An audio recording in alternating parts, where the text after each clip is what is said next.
开餐厅、开酒吧、开店、开厂子，建学校、建乐园，当老板、管人，亲手上工或是做二道贩子，80多款开店、经营、建造模拟游戏，一站式来看看有哪些你喜欢的吧。Hello，我是充电口木酸，圣诞快乐！感谢来看我们的游戏盘点第2期，详细的信息可以看右上角和置顶评论。有更多想了解的，也欢迎留言，省留在最后，拜托点个小赞3连。你们的支持就是我更新的动力了。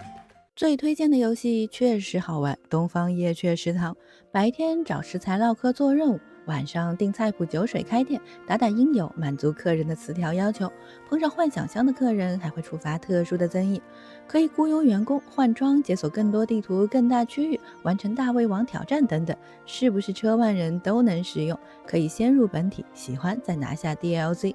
捕鱼开店的缝合王，潜水员戴夫，下海可以用各种武器捕鱼逮虾，打工可以雇员工订菜谱，开爆衣寿司店，武器锻造，离奇剧情，种田养鱼，应有小游戏，各种动画惊喜超多，甚至现在还可以打小丑牌，常有联动更新，明年还有 DLC。虽说后期鱼人的剧情是有些诟病，不过是瑕不掩瑜的。考古级老游 Lucetia 道具屋经营妙方，战斗打材料，去店里出售还债，打架有不同职业的勇者可以雇佣使用，迷宫 BOSS 都是有模有样，开店可以讨价还价，看客人脸色，还要注意商品的摆放位置、特殊活动等等，而且有个傲娇对头和各种冒险者的剧情，这么多年就想等一个代餐了。桃李满天下的学员构想家，造各种风格的教学楼宿舍，雇老师雇员工，招学生排课程，哄他们吃饱喝好心情美，好好学习，3年1度金榜题名，还有外出游学、抓猫、搞社团活动，各种小剧场等等。沙盒挑战双模式更新的也勤，是挺耐玩的。和可靠的 AI 秘书一起管理怪物公司的脑业公司，建造房间设施，收容各种异想体，获取他们的能量，同时也要注意保护我方员工。会逐渐解锁有各种挺掉散故事的异想体，还有主线剧情。画风虽然可爱，玩法是挺硬核，还有点心理恐怖的。开罗游戏的系列不少都在史地和新史地，经典的经营游戏，雇员工、放建筑设施、搞配方、打比赛等等，根据不同的主题还会有不同的特色。目前 Steam 有55款，有些国内也有手机版。我比较喜欢《游戏开发物语》、《美食梦物语》、《温泉物语》、《冒险村物语》、《大江户物语》、《铜锣烧物语》、《晴空牧场》等等。更多的详细攻略和评测，也可以看开罗大师水饺的视频。经典经营建造游戏《动物园之心》，养动物从熊猫到蜥蜴，各种种类是细节丰富，还有知识会卑鄙的进你的脑子。而建造自由度超高，简陋养殖场还是高端的动物园，全凭本事。管理经营，雇员工讲解，解决动保也是有趣耐玩。DLC 很多，有喜欢的动物可以打折补补。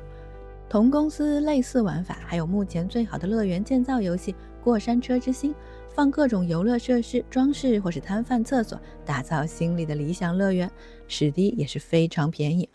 2代刚刚发售，主要是各种操作画面的小优化，加了水上乐园和多人合作模式。目前没什么大突破，还有 bug， 不是非常喜欢，可以等等。此外，建游乐园还有一款可爱简单一点的游乐园建造师，类似过山车大亨，可以自定义过山车，建各种娱乐设施，经营那套就是差不多的。而它支持多人，可以最多8人一起建造捣乱。开酒吧话聊的 VA11，赛博朋克反乌托邦风格，听来往客人的故事，调酒影响他们的未来，感受形形色色的人生和故事。10来个小时的剧情，绝对是看了不亏的。推荐的游戏：建造自己的霍格沃茨超灵秘法社，建造校园设置房间，雇佣老师招各种奇异种族的学生，给他们排日程，学习7种不同的法术，搞种草炼金，死灵转身，保证健康活下去的同时，探索迷宫，还有防止被黑魔法打死。要素挺多，有点烧脑，有些小瑕疵 EA 再改，科雷发行是绝对不慌。同样建魔法学校的，还有抽卡牌建设房间的咒术师学院，玩法差不多，但数值设定都更加简单。有个主线剧情，要逃离魔王的追捕，不断前进，从零开始造好几次学校，后期会有点重复。魔药制作加打牌出货加恋爱模拟的魔药经济学，需要搭配材料颜色打造高品质的药水，用上百种卡牌组合流派卖货赚大钱 battle 赢比赛。关键是有10个种族各异的对象，全语音的谈恋爱也是非常得劲。进出图有黑屏，可能有点不够流畅。中世纪手绘风的药剂工艺，在神秘炼金地图捣药加水找配方，再讨价还价卖给各种谜语人。各种材料有不同路径，漩涡、骷髅、加水的微操都需要推敲。有故事任务，后期还有超爆肝的贤者之石作为最终目标。近期更新了 2.0， 有不少的优化，新基底、新角色，最关键可以种田获取更多材料。开公司加模拟人生的 Big Ambitions， 从一个小公司开始，雇人搞策略赚钱扩张，买楼炒股做大做强，而赚到大钱可以回家装修豪宅开豪车，非常有盼头。更新的比较勤快，加上了各种新企业、工厂生产线、新 NPC、新员工类型等等，也在修 bug， 还在 EA 就很上头，未来说不定真的能成为革命性游戏。常玩常新，每次大更新都能玩到个新游戏的旅者之气。4年从做菜酿酒、简单开小店、建房间收旅客、做任务练技能，加了探索采集、员工雇佣、动物养殖、种田钓鱼、食谱解锁、城镇故事，还有最近更新的养蜂等等，是很丰富。不过每次大更，玩法也可能变得你不喜欢了，有点开盲盒的感觉。同样开中世纪酒馆加旅店老板的酒馆大师，但是回归初心最简单的玩法，就是做菜酿酒招人扩店，可以培养员工升科技搞活动，不复杂，中后期比较重复，不过质量过硬又很便宜。胡闹厨房加点经营元素的速上菜，在有不同步骤做各种食物、合作做饭有劲的基础上，加入了装修规划、升级设备、搞自动化等等的元素，可以提升效率。有关卡评分，也有无尽模式，单人多人都挺友好的。而之前很大的汉化问题也已经修复了。更多游戏按类型来看，一些经营建造类游戏，请患者们不要死在走廊上，双点医院，开设医院，招募医生、护士、勤杂工，建造布置各种诊室，治疗稀奇古怪的病人疾病。虽然每个地区特色 buff 底 buff 不同，不过重复从0开始打3星，后续可能会有点重复。总感觉也不如主题医院，可惜它 Steam 没有上架。同公司我不是你们的妈，双点校园改成了大学，建学校招学生，有各种奇怪的课程，经济结算也更加复杂，建造可以改建筑大小，装修室外，玩法是有提升的，但没那么搞笑了。而同样是造医院，但绝对反差的医院计划，它是正儿八经把你当院长去培养的那种，疾病和诊疗的方法都真实靠谱，医护人员要通过工作提高业务水平，甚至经营的部分还有保险公司在内，非常的难，老游戏有点操作会不方便。还有太空版主题医院、太空医院，基本类似的玩法，不过上了太空是更加的搞怪，也比较欢乐。刚更新了挑战模式，免费 DLC， 还是有点小 bug， 也有点小贵。当典狱长的监狱建筑师，建造规划监狱房间设施，招募狱警、医生各类员工，管好暴徒，让他们一心向善，好好学习，今后出狱为社会做贡献，换点政府资金。犯人比刁民更难管理，要用铁血手腕还是菩萨心肠，也是随心所欲。挺老的游戏，操作和指引稍微差一些。像素风跨物种杂交，好怪的，一起来造动物园。除了动物园之星同款的养动物雇员工，还能在物种之间随便杂交，排列组合出几百种新物种。没有动保，但会有特色事件，还能选择道德线搞绿色环保，或是暗黑线肢解赚黑心钱。深度不如动物园，更容易重复。另外，一直看他们蹦跶，眼睛是蛮疼的。小恐龙真可爱，侏罗纪世界进化2，经营建造的玩法中规中矩，主打是养恐龙，有近100种，包括飞行和水生在内的物种需要研究抓捕，而除了吃喝拉撒，也要保证他们的生活环境适宜，及时治病。另外得看住，别让他们吃游客加餐。同时加入了贴合电影的剧情模式，算是加分项的。1代质量也不错，但比2各方面差一点，玩法类似，没有剧情模式，相对就是更简单，也更便宜一些。以及可爱风的恐龙乐园，更偏重经营搞钱一些，需要哄游客和恐龙开心，赚取金钱和技能点。还有穿越玩法，可以解锁更多恐龙，或是随机的灾难挑战，整体更加简单休闲一些。以及爱鱼人士狂喜的巨型水族馆，海洋生物比一般动物，恐龙更容易狗带，需要悉心照料。还有游客模式，可以观观景。比较老、质量平庸，但是最好的水族馆养鱼游戏了。两款造汽车游戏，设计、生产、测试、市场销售一条龙的自动化汽车大亨。不仅有全套的经营体验，它的造车环节也是非常厉害，可以自定义设置、安装模型、引擎、内饰、变速箱等等，还能导入软件测试碰撞效果，堪比是在车厂上班。9年还在 EA 不停有优化和更新，以及老牌模拟修车卖车的汽车修理工模拟2021，是更偏向模拟的体验，要拧螺丝、修引擎、换玻璃水，有几辆车4000多个零件可以处理，甚至可以从废车场找最差的车练最强的我。包装偶像出道的偶像经纪人，建造训练室，招募练习生，培训提升能力，给他们组队，安排 C 位，拍海报，打歌，参加各种活动。会有八卦，团队内部的霸凌，还有肮脏的商战是非常合理，同时也支持创意工坊。养鱼卖钱的水产大亨，开设渔场，养各种鱼类卖钱，升级设施，雇佣工人，培养优质鱼苗，加大力度赚钱。也能直接躺平改造鱼塘，收门票给钓鱼佬钓鱼，题材挺有趣的，玩法就比较简单。以及开网吧赚大钱的网吧进化论，配电脑开网吧买战队。除了配电脑开网吧，还能买战队，找选手打比赛，找主播带货赚米，或是放跳舞机，开私人影院，拍电影等等，全方位的搞钱。创意不错，但换地方就是开放新玩法，后期内容比较重复的。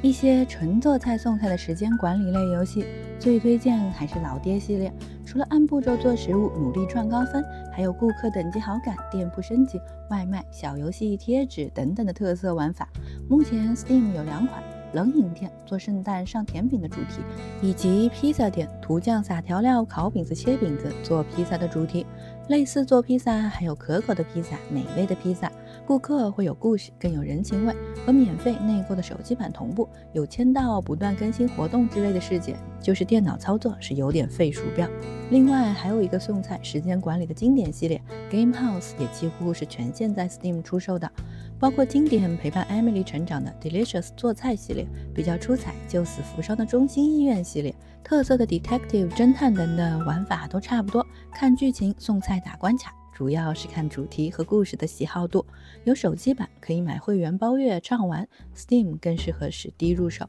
剑鞘岩传奇沙威玛又降了一点，做沙威玛上点小菜汽水，打打乞丐小偷，攒钱可以升级工具搞自动化，全程10来个小时，手机有免费版。做咖啡送菜的像素咖啡厅，有10个不同风格主题的咖啡厅，逐个击破，可以调节难度。主打是看剧情和客人的故事，体量不大，比较温情治愈。支持多人同时做汉堡的 Galax Burger， 烤面包、烤肉，加菜加调料搭配，顺带卖薯条，各种饮料。顾客也是外星风味，有些小故事，玩法不复杂，主要是多人比较欢乐。没有差评可以活着走出我的店，宇宙汉堡王给外星人做汉堡，但肉排也是外星人的黑店。不同种族喜欢的肉类不同，可以手起刀落或是用陷阱了结，也要注意别被其他人看见。每天还有 debuff， 肉鸽一命死了重来，非常的高血压，不过快挂的时候可以直接关游戏。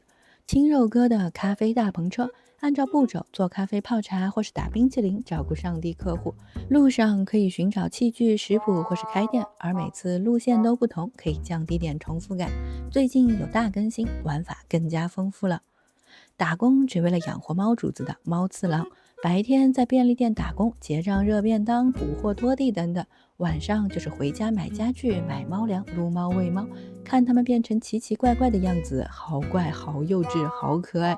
拼手速开回转寿司店的孤独寿司，60秒一局，要尽可能多的卖出寿司，能手点也能挂机，可以升级食材店铺，邀请员工获得收益，扩大生意，开更多的店，还能抽奖获取更多的装饰服装。休闲开店游戏，先看新史迪，呆萌小熊开家庭旅馆的熊与早餐，捡垃圾换家具，布置房屋接待客人，安排房间做早饭。闲下来还可以外出探险解谜，和动物朋友们唠嗑聊天，解开树林的秘密。有多个地区会有不同的特色挑战，画风有点暗黑，赛博朋克风新露谷厨神 Chef RPG。全套包括酿酒、研究食谱的开餐馆、经营管理玩法，加上全套类型入股的种田劳动、恋爱交友玩法，还有主线故事，是缝的一应俱全。但单人开发，小问题和体量都要时间解决。可爱治愈的猫咖经理，零元购各种猫咪，摆上猫粮玩具、猫砂盆，安排他们在店里卖萌打滚。